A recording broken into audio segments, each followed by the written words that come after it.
નમસ્કાર, નિર્માણ ન્યૂઝમાં આપનું સ્વાગત છે. આપની સાથે હું છું શિવમ. સમાચાર આજે આપણે હોટ ટોપિકમાં ખાસ કરીને જે ખાસ કાર્યક્રમ આપણો છે તેમાં વાત કરીશું દીકરીઓની સુરક્ષા અંગે, મહિલાઓની સુરક્ષા અંગે. તે પ્રકારે અવારનવાર આપણે ચર્ચાઓ કરતા હોઈએ છીએ, મહિલાઓના સુરક્ષાને લઈને ચર્ચાઓ કરતા હોઈએ છીએ. સરકાર દ્વારા પણ ઘણા બધા કાર્યક્રમો કરવામાં આવે છે, ઘણી બધી વાતો કરવામાં આવે છે કે મહિલાઓ સુરક્ષિત છે, પરંતુ અવારનવાર એવા કિસ્સાઓ સામે આવતા હોય છે કે જેનાથી સવાલો છે તે ઉદ્ભવતા હોય છે. એવો જ એક કિસ્સો આજે આવ્યો છે. છોટાઉદેપુરથી એક કિસ્સો સામે આવ્યો છે કે જ્યાં વિદ્યાર્થીનીઓ કે જે શાળાએથી ઘરે જઈ રહી હતી અને એસટી બસની સુવિધા સરકાર દ્વારા કરવામાં આવી છે, પરંતુ ત્યાં તેમના દ્વારા એવો પણ આક્ષેપ છે કે હાથ ઊંચો કરવામાં આવે છે છતાં પણ અમુક બસો છે તે નથી ઊભી રહેતી. એસટી બસોનો અભાવ પણ ત્યાં જોવા મળે છે. બહુ ભીડવાળી પણ બસો આવતી હોય છે, તેના કારણે ઊભી નથી રહેતી. તેથી જે વિદ્યાર્થીનીઓ છે કે જેમને પિકઅપ ડાલા હોય કે પછી કોઈ અન્ય ખાનગી વાહન હોય તેમાં તેમણે જવું પડતું હોય છે પોતાના ઘરે. 5 કિલોમીટર દૂર આ જે વિદ્યાર્થીનીઓ છે કે જે શાળાએ અભ્યાસ કરવા જતી હતી, પરંતુ આજે કિસ્સો એવો બન્યો કે જે પિકઅપ જે ડાલું હોય છે તેમાં ખુલ્લી જે જીપ હોય છે તેમાં તેઓએ જે ઘરે જઈ રહી હતી જે 4 વિદ્યાર્થીઓ તેમાં ઓલરેડી 3 થી 4 જે યુવકો સામેલ હતા અને તેમણે તેમની છેડતી કરી. ચાલુ જીપમાં તેમણે છેડતી કરી. તેમણે ના પણ પાડી, ઘણું બધું તેમણે કહ્યું, પરંતુ છતાં પણ એ નરાધમો રોકાયા નહીં અને અંતે જે 4 વિદ્યાર્થીનીઓ કે જેમણે એ પિકઅપ જે ડાલુ છે, જે જીપ છે તેમાંથી છલાંગ લગાવી, પોતાના બચાવ માટે તેમણે તેમાંથી છલાંગ લગાવીને નીચે કૂદી ગઈ અને 4 વિદ્યાર્થીનીઓ કે જે ઈજાગ્રસ્ત થઈ. આ જે ઘટના બની તેમાં સવાલ એ જ દીકરીઓની સુરક્ષાને લઈને કે ક્યાં સુધી આ પ્રકારની ઘટનાઓ છે તે બનતી રહેશે. જે 4 યુવકો છે દારૂના નશામાં હતા કે કેમ તે પણ એક ચોક્કસથી એક સવાલ બની રહ્યો છે. વિદ્યાર્થીઓ દ્વારા, તેમના વાલી દ્વારા પણ એ વાત કહેવામાં આવી છે. ડ્રાઈવરને સતત જાણ કરવામાં આવી, જે દારૂ ચલાવતો હતો તેણે પણ ગાડી રોકી નહીં. અત્યારે પોલીસ દ્વારા જે ડ્રાઈવરને પકડીને કાર્યવાહી તો શરૂ કરવામાં આવી છે, પરંતુ જે અન્ય 4 જેટલા લોકો હતા કે અત્યારે ફરાર છે. બીજું એક આપણે વાત કરીએ તો જે ભાજપના જે કોર્પોરેટર છે તેની પણ આપણે આગળ વાત કરીશું. તેમના દ્વારા પોલીસમાં રજૂઆત કરવામાં આવી છે કે આની આ ઘટના છે, તે પણ આપણે આગળ વાત ચોક્કસથી કરીશું. બુટલેગરોના ત્રાસને લઈને તેમણે ફરિયાદ કરી છે પોલીસમાં અને તેમણે વાત કરી છે કે ઘરમાં આવીને તેમને ધમકીઓ આપે છે બુટલેગરો. એટલે કે બીજેપીના જે કોર્પોરેટર છે તેમના દ્વારા જ આ સુરક્ષા અંગે, પોતાની સુરક્ષા અંગે ફરિયાદ કરવામાં આવી છે.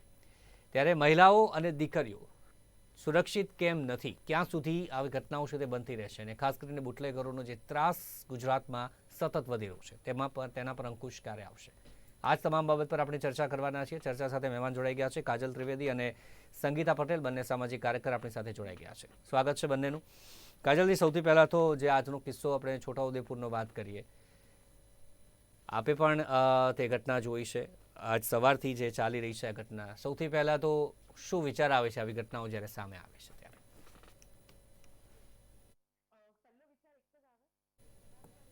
અને ગુજરાત સૌથી મહિલાઓ માટે સેફ સિટી છે એવું બધી જગ્યાએ કહેવામાં આવે છે, પણ જ્યારે આવી ઘટનાઓ થાય અને ત્યારે આપણે વિચારવા માટે મજબૂર થઈ જઈએ છીએ કે શું આ સાચું છે? આ ગુજરાતમાં જ આવી ઘટનાઓ બની રહી છે અને આપણે દીકરીઓ છે, આ કિશોરીઓ છે, સ્કૂલે જાય છે.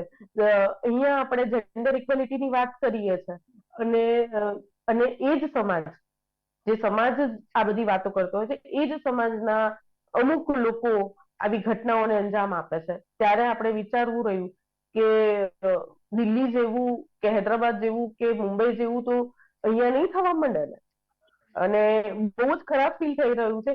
એ દીકરીઓએ પોતાના માટે, સ્વ બચાવ માટે કૂદી પડી અને એમને ઈજાઓ થઈ, જ્યારે કે સામે વાળા ને ધક્કા મારવાની જરૂર હતી, પણ એ દીકરીઓ છે, નાની કિશોરીઓ હશે તો એટલી સક્ષમ નહીં હોય, એટલી શક્તિશાળી નહીં હોય કે એમણે પોતાની જાતને દાવ પર મૂકવાનું વિચારી લીધું પોતાની ઇજ્જત માટે.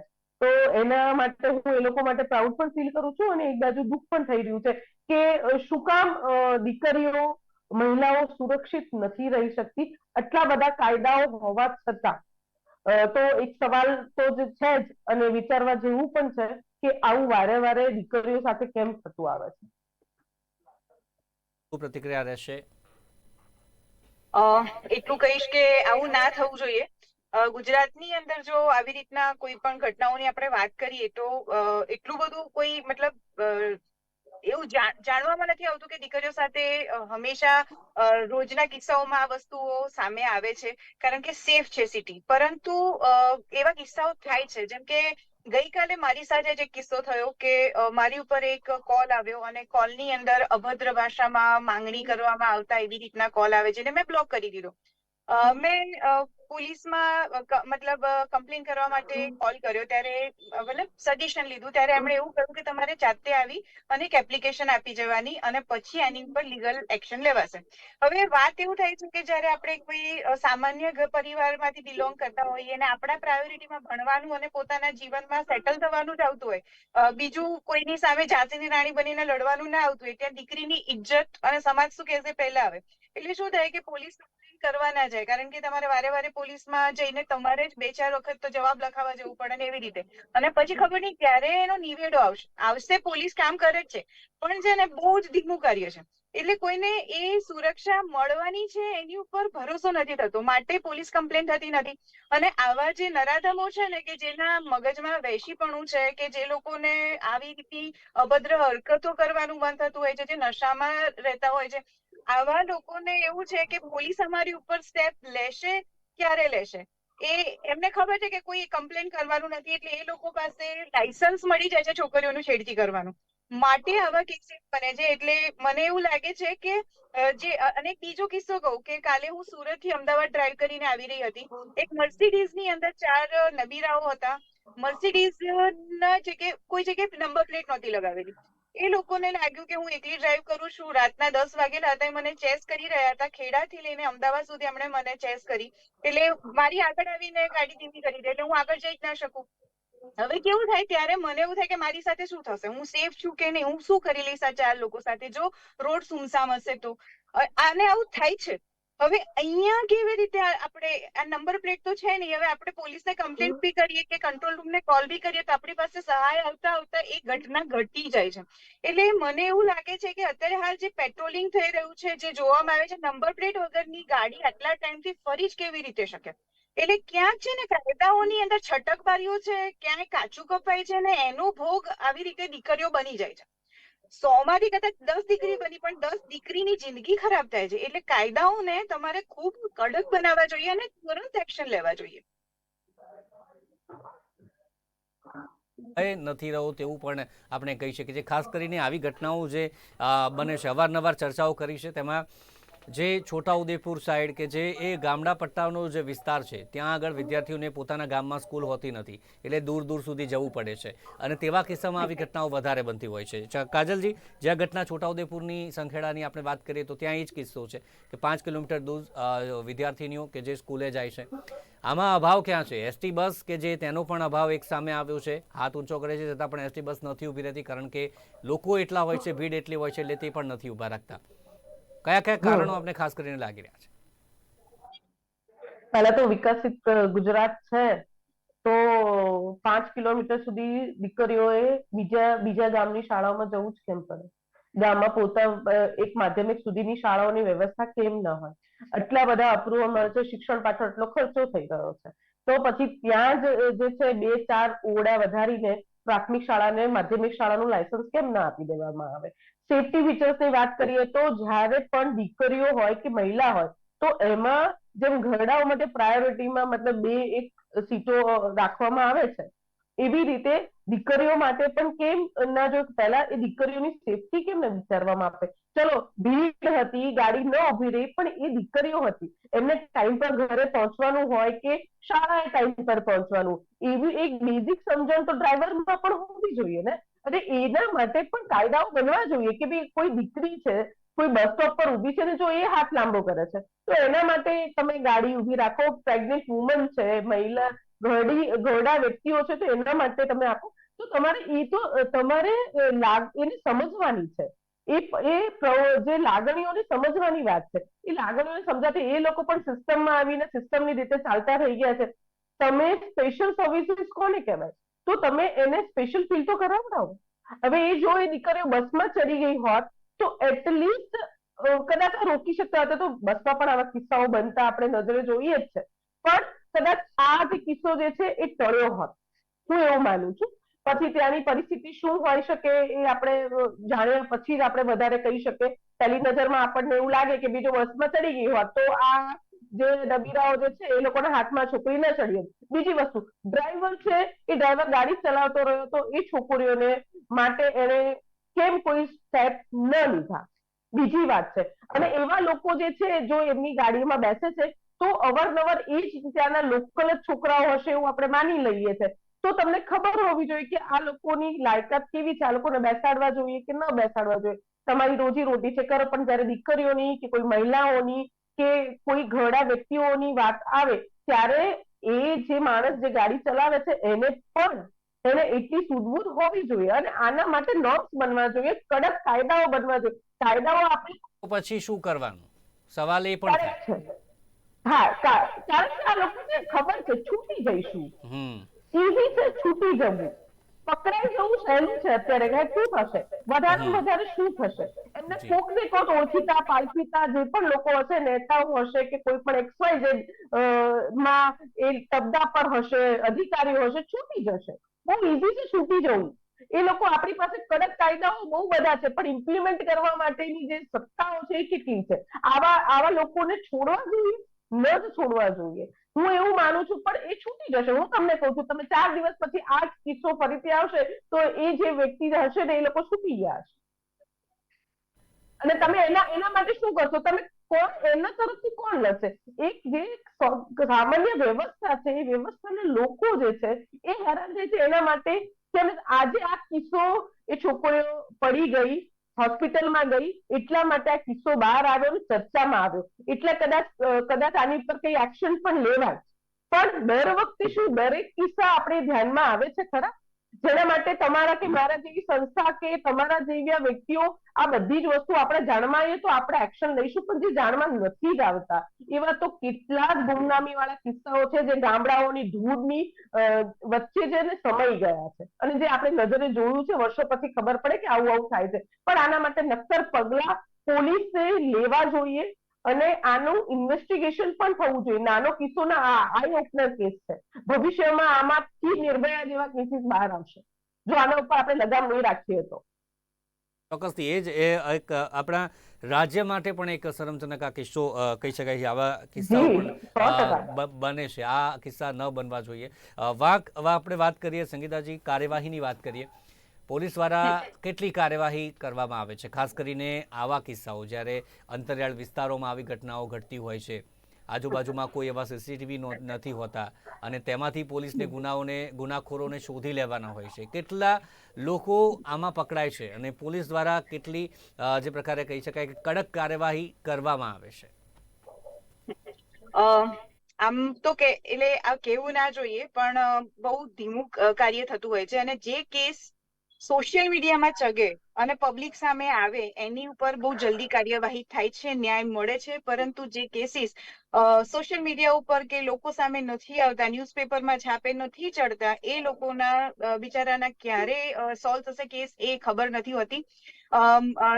કેવું છે શિવમભાઈ કે કોઈ પણ વ્યક્તિ કોઈ પણ દીકરીને કોઈ પણ રીતે ભાષાકીય રીતે અડીને કે ગમે તે રીતે એને છેડતી કરે ને તો એને રેપ જ ગણવું જોઈએ. કારણ કે ઘણી વખત એવું થાય છે કે આપણે જયારે પોલીસમાં કમ્પ્લેન કરીએ કે મારી સાથે આવી રીતની ઘટના થઈ, મને સીટી મારવામાં આવી, મારા ફોટાનો દુરુપયોગ કરવામાં આવ્યો, મારી સાથે ફોન પર અભદ્ર ભાષામાં વાત થઈ, તો ઘણી વખત પોલીસ તરફથી એવું જાણવા મળે, એવું કહેવામાં આવે છે કે આનાથી આને રેપ ના કહેવાય અથવા તો આને એટલો મોટો ગુનો ના કહેવાય. તો શું આપણે રાહ જોવાની કે એ દીકરીની સાથે હજી વધારે ખરાબ થાય? મતલબ કે કોઈની જીવન ખતમ થઈ જાય ત્યારે જ માનવાનું કે એની સાથે ખરાબ ઘટના થઈ છે? શું એને રોકવા માટે પણ એટલા કડક કાયદા ના બનવા જોઈએ? હવે આ તમે જે કિસ્સો કહ્યો ને એની અંદર એકચ્યુઅલી શું છે, દીકરીઓએ આપણે આપણી દીકરીઓને શીખવાડવું જોઈએ અને સમજાવવું જોઈએ કે કંઈ પણ થઈ જાય, તમને બસ નથી મળતી તો પ્રાઇવેટ વેહિકલમાં ક્યારેય નહીં બેસવું. તમને એને વધુમાં વધુ શું થશે કે તમારે ત્યાં સ્ટેશન ઉપર રાહ જોવી પડશે, તો ત્યાં તમે સિક્યોર છો કારણ કે ત્યાં સીસીટીવી કેમેરા છે અને ઘણા બધા લોકો છે. તમે પોલીસમાં કોલ કરી શકો છો, પોલીસ તમને ઘર સુધી મૂકી જશે એવી જોગવાઈ છે. 181 નંબર તમે ડાયલ કરી શકો છો. એના સિવાય તમે તમારા ઘરે કોલ કરી શકો છો કે હું આ જગ્યાએ છું અને મને બસ નથી મળતી, તો હવે હું શું કરું, તમે મને કોઈ લેવા આવો. આ પગલું અપનાવવું જોઈએ કારણ કે તમને ખબર છે કે તમે જે જગ્યાએથી તમારા ગામ જઈ રહ્યા છો એ રસ્તો કેટલો સુમસાન છે અને ત્યાં કેવા કેવા કિસ્સા બની શકે છે. તો ત્યાં ચાન્સ જ ના લેવાય. હવે સપોઝ તમે કોઈ આવો ચાન્સ લો છો અને તમારી સાથે આવી કોઈ ઘટના થાય છે, તો ત્યારે જ તમારે એના માટે જે 181 નંબર છે, તમે એપ છે એ તમે ડાઉનલોડ કરેલી હોય ને એની અંદર તમે ઇમરજન્સી લોકેશન બધું આપેલું હોય પરિવારની અંદર અને તમે એનો ક્યાંક યુઝ કરી શકો, એવી રીતની કોઈ ઘટના ની અંદર તમે એને વાપરી શકો છો. પણ જે તમને અવેરનેસ જ નહીં હોય તો શું કરશો? બીજી વસ્તુ સેલ્ફ ડિફેન્સ પણ શીખવી જોઈએ. એ છોકરાઓ તમે એ વખતે પેપર સ્પ્રે રાખ્યો હોત તમારી જોડે તો તમે લોકોને મારી શક્યા હોત. મતલબ છોકરીઓને અંદર કોન્ફિડન્સ નથી હોતું કે અમે મસ્ક્યુલાઇન પર્સનાલિટી સામે હશે તો અમે એને મારી શકીશું કે નહીં, અમે તો અબળા છીએ. પહેલા તો દીકરીઓને સેલ્ફ ડિફેન્સ શીખવાડવાની જરૂર છે અને પછી આવે છે લીગલ કાર્યવાહી. લીગલ કાર્યવાહી ત્યારે થાય કે જ્યારે તમારી સાથે કોઈ ઘટના બની જાય, પણ એ ઘટના ના બને રોકવા માટે પણ તો આપણે પ્રયત્ન કરવાના ને. તો મને એવું લાગે છે કે કાયદાઓ તો છે જ, એને ઇમ્પ્લિમેન્ટ કરવા માટે વધારે કડક જોગવાઈ હોવી જોઈએ. બીજી વસ્તુ કે દીકરીઓને ખબર હોવી જોઈએ કે સેલ્ફ ડિફેન્સ માટે તમારે કેટલી કેટલી વસ્તુ શીખવી જોઈએ. શારીરિક બળની સાથે માનસિક બળ વધારો અને એની સાથે તમારી જોડે આવી પર્સનલ યુઝ કરવાની વસ્તુ રાખો. પેપર સ્પ્રે બહુ નાનો હોય છે, જોડે રાખો. તમે તમારી પાસે પેન હોય છે સાહેબ, પેન તમે એ વખતે છોકરાઓ તમે પડી ગયા, નીચે કૂદી ગયા, એની જગ્યાએ પેન મારી હોય કોઈની આંખ ઉપર કે નાકમાં કે ગળા ઉપર, તો એ છોકરાની તાકાત છે કે તમને અડી શકે. આપણે મરીએ એના કરતા 4 જણને લઈને ના મરીએ. એટલે આ આપણી દીકરીઓને શીખવાડવાનું છે કે બકા શહીદ થઈ જવાનું અને સામે બીજા 4 જણનું મર્ડર કરી નાખવાનું. એમાં આ નહીં જોવાનું કે આગળ જઈને શું થશે. પણ આપણે આ વસ્તુ આપણી દીકરીઓને શીખવાડતા જ નથી. ભણવા મોકલી દઈએ છીએ પણ ડિફેન્સ કરવાનું નથી શીખવાડતા. એટલે આઈ થિંક પહેલા મૂળિયામાં જઈએ અને પછી બધું થઈ જાય પછી કાયદા. તો યસ, કાયદામાં થાય છે, ન્યાય મળે છે, પરંતુ લેટ મળે છે અને એના માટે આપણે રાહ જોવી પડે. પણ ક્યાંક ને ક્યાંક જે વાર થતી હોય છે. ઘણા બધા વાત છે જે અત્યારે જણાવ્યા કે દીકરીઓ શું ખાસ ધ્યાન રાખવું જોઈએ, પરંતુ તેમાં જાગૃતતા જરૂરી છે. તેમના મા બાપને ખબર હોવી જોઈએ કે આ આટલી વસ્તુ છે, તે અંગે જાગૃતતા નથી હોતી. ન દીકરીઓને તેવી જાગૃતતા હોય છે, ખાસ કરીને ગામડા વિસ્તારની કે જ્યાં આવી ઘટનાઓ બનતી હોય છે ત્યાં બધાની તમને ખબર નથી હોતી. પરંતુ ત્યાં સુધી જવું પડશે, સરકારે ત્યાં સુધી જવું પડશે, લોકોએ ત્યાં સુધી જવું પડશે, તમને કહેવું પડશે કે આ રીતનું હોય છે, આ રીતનું નંબર કે તમે ડાયલ કરી શકો છો, પોલીસ તમને ઘરે પણ મૂકવા આવી શકે છે. આ તમામ વસ્તુની જાગૃતતા જરૂરી છે, ખાસ કરીને આવા એરિયામાં.